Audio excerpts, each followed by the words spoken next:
Read a stunning article by Catherine Schulz in the New Yorker this week. And frankly, if I lived right now in the Pacific Northwest, I'd be considering moving. Seriously. The gist of it is this. The federal government estimates 13,000 Americans will die in a major earthquake and tsunami in the Pacific Northwest. It's not a question of whether, but when. This earthquake is coming, and it's overdue. Consider that the magnitude 9.0 earthquake in Japan just a few years ago, remember that, killed more than 15,000 people in the north of Japan and injured thousands of others.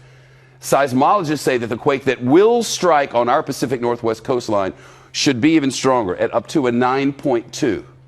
They call such a quake a margin rupture quake, and it's every bit as bad as it sounds. Here's the reason for it. Our entire continent sits on the North American tectonic shelf, right? Plate, I should say. Off the coast of the Pacific Northwest, from the top of Washington State all the way down to Northern California. This is it. And another plate called the Juan de Fuca is trying to slide up under North America, but it's stuck. We have an illustration over here in the big wall. Let me show you what this is. This is our continent here. This is the Cascada Mountains. This is the Cascadia, what do they call it? The Cascadia what? Bridge. The Cascadia Bridge. I was actually asking him, but thank you. The North American plate here and the Juan de Fuca plate here. This one's sliding up under, and eventually this is going to go down, send a huge wall of water up. That wall will go all the way over to Japan, and the other will come onto our shore within 15 minutes. And when it slips, it will unleash not only a colossal earthquake, but also that tsunami, 700 miles long, and in some places up to a 100-foot high wall of water and whatever it's pushing, like houses and dump trucks and schools. Thousands and thousands will not escape. The New Yorker quotes a FEMA official who says, and I quote, "Our operating assumption is that everything west of Interstate 5 will be toast." Everything west of Interstate 5 is gone. That's Seattle, Tacoma, Portland and Olympia, Salem and Eugene, wiped out. Altogether about 7 million people. That's not including tourists. So think of summertime. The New Yorker reports that FEMA calculations indicate the disaster will damage or destroy about 1 million buildings, including 3,000 schools and 1/3 of all fire stations. And perhaps the worst part of all of this, these sorts of earthquakes happen at regular intervals in exactly this part of the world, have forever. On average, according to seismologists, about every 240 years. So when was the last one of these massive 9.2 or so earthquakes? Well, the last one was more than 300 years ago, the year 1700. It struck in the Pacific Northwest and sent a 600-foot wave of water all the way to Japan.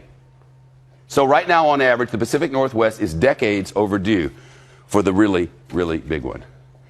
Michio Kaku is a physicist and professor at City College of New York. This article is stunning. Is it overstated in any way?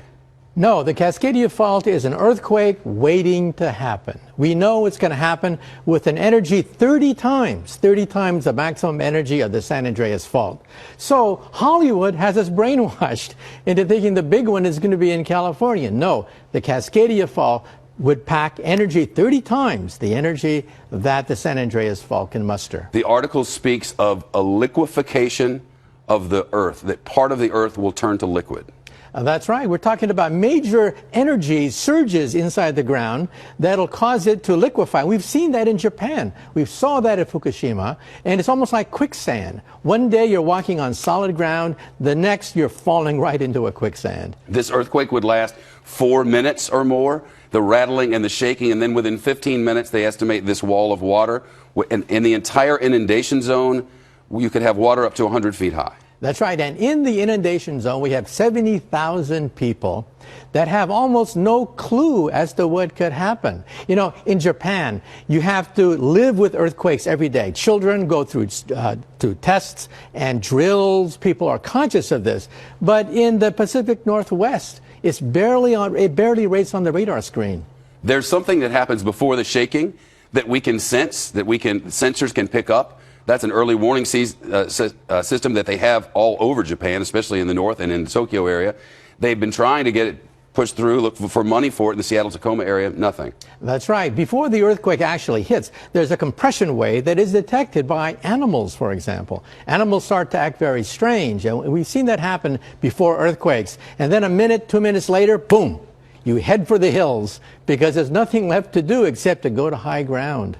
You mentioned what this sort of event has caused in history. That's right. In the year 1700, there was a massive earthquake and tsunami which surged over Japan. And then running the videotape backwards, you can actually see that in 1700, it originated with a Cascadia fault. And then we physicists can calculate the energy, the magnitude, the dynamics once we got these two events linked together. And that was only done in the last decade or so. And you mentioned Mount Everest. That's right. Mount Everest is also created by the collision of two faults, just like what we have here.